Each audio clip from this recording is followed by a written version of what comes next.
Jesus said that truth will set you free. Amen? From all these things that here on earth. Siya gumawa nito eh.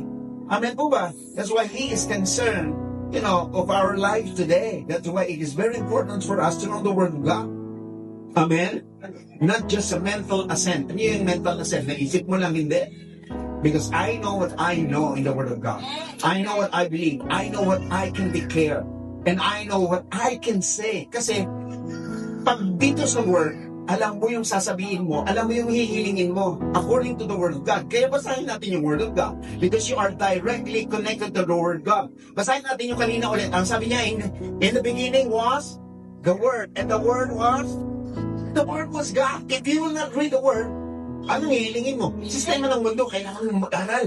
Kailangan mong magtrabaho, kailangan mong gawin to. Ano ba sabi ng Word of God? Amen. Yun ang aaralin ko. I believe God. Hindi ko sinabing tatambay na lang tayo. Tutunga nga. Hindi. What I mean is, you will do the thing, but you have to ask God. Amen? Kasi ang gusto nga niya, magkaroon tayo ng abundance. Whatever it is, gusto mong magkanegosyo, hingin mo sa Panginoon.